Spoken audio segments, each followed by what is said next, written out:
Hello everyone, welcome to our channel. This is Srishti Agarwal. तो मैं आप सभी कक्षा 4 व 5 के स्टूडेंट्स के लिए लेकर आई हूँ प्रयास हिंदी कार्य पुस्तिका की सॉल्यूशन, जिसमें हमने काफ़ी सारे कार्यपत्र की सॉल्यूशन देख लिए हैं।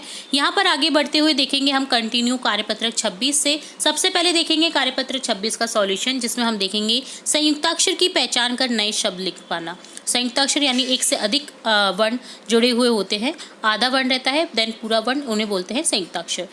तो फर्स्ट क्वेश्चन है, नीचे कुछ शब्द दिए गए हैं, उनमें से माँ, चा, ना से बने शब्दों को छाड़कर लिखना है आपको। जैसे माँ से सम्मान, इसी तरह से अगले शब्द हो जाएंगे अम्मा, निकम्मा, टिम्मा। चा से है कच्चा, सच्चा, बच्चा, गच्चा। ना से हो जाएगा सन्नाटा, गन्ना, पन्ना, धन्ना।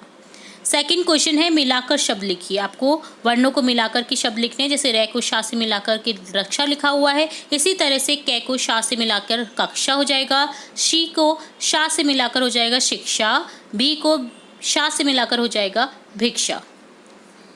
इसी तरह से नेक्स्ट हो जाएगा, ची को त्रै से मिलाकर लिखा हुआ है चित्र, ई को त्रै से मिला देंगे इत्र हो जाएगा, मी को त्रै से मिला देंगे मित्र हो जाएगा, और पै को त्रै से मिला देंगे पत्र हो जाएगा। थर्ड क्वेश्चन है, अपने विवेक के कुछ शब्द लिखिए जिनमें संयुक्ताक्षर का उपयोग होता हो। तो अपने अकॉर्डिंग आपको कुछ शब्द लिखने हैं जिनमें संयुक्ताक्षर का यूज़ हो रहा है, तो आपको इनके अलावा लिखना है, दिए गए शब्दों को नहीं लिखेंगे हम। तो शब्द हो जाएंगे जैसे चक्षु, अज्ञात, त्रिशूल, कक्ष, ज्ञानी, चित्रानुसार, भक्षण, ज्ञात, मात्रा, लक्षण, प्रज्ञा, त्रिकोण। शय जो है इसमें कै और छः मिला रहता है, ठीक है, ये आपको पता होना चाहिए, इसलिए इसे संयुक्ताक्षर में माना गया है। शय त्रै त और र से बना रहता है, ज्ञ जय और ये से बना होता है, और श्रय शय और रै से बना होता है, शय शलगम वाला, ठीक है।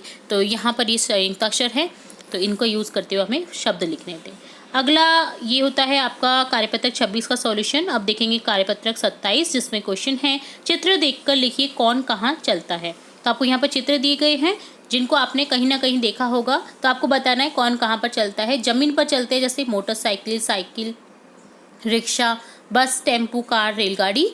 पानी में चलते हैं नाव, जहाज। केवल हवा में चलते हैं हवाई जहाज और हेलीकॉप्टर। सेकंड क्वेश्चन है, नीचे दिए गए वाहनों के नाम लिखिए जिनके किसके कितने पहिए होते हैं। तो आपको यहाँ पर क्वेश्चन पूछा गया है, तो आपको बताना है। 2 पहिए वाले हो जाएंगे यहाँ पर स्कूटर, साइकिल। 3 पहिए वाला रिक्शा, साइकिल, रिक्शा। 4 पहिए वाला कार, बस। बहुत सारे पहिए वाले होते हैं ट्रक, रेलगाड़ी। ट्रक के 4 से अधिक पहिए होते हैं, आपने देखा होगा ना, 6 पहिए होते हैं ट्रक के, कईयों के 8 होते हैं, कईयों के 10 होते हैं। तो यहाँ पर बहुत सारे पहिए होते हैं ट्रक और रेलगाड़ी के तो वैसे भी बहुत सारे होते हैं।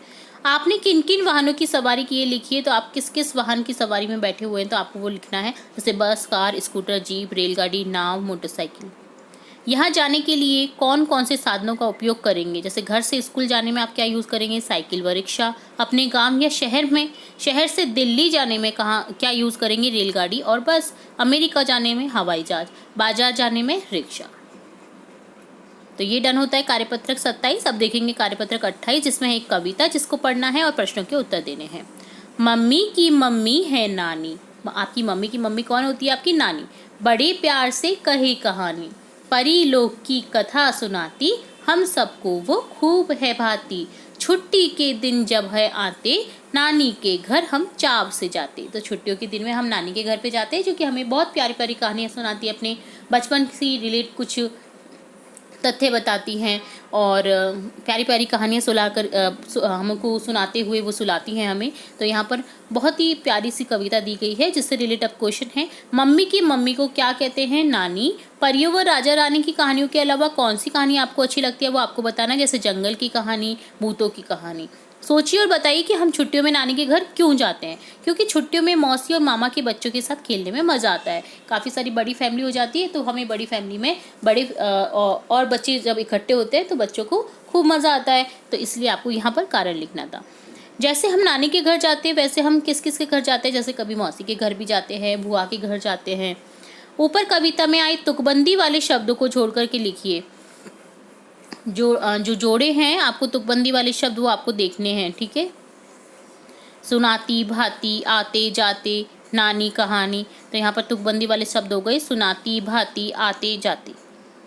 जब हम भ्रमण पर जाते हैं तो क्या क्या तैयारी करनी पड़ती है लिखिए। आप जब घूमने जा रहे हैं तो आप क्या क्या लेकर जाते हैं, क्या क्या तैयारी करते हैं, वो आपको लिखना है। जैसे अपने कपड़े, पहनने के कपड़े, दैनिक उपयोग की वस्तुएं जैसे ब्रश रखनी होती है, पेस्ट रखना होता है, ठीक है। खाने पीने की वस्तुएं रखकर हम बैग तैयार करते हैं। तो ये डन होता है कार्यपत्रक 28। तो यहाँ हमने देखा कार्यपत्रक 28, 27 और 26 के सॉल्यूशन। इसके आगे के सॉल्यूशन भी हम देखेंगे, तो जुड़े रहे हमारे चैनल के साथ। वीडियो को पूरा देखने के लिए धन्यवाद।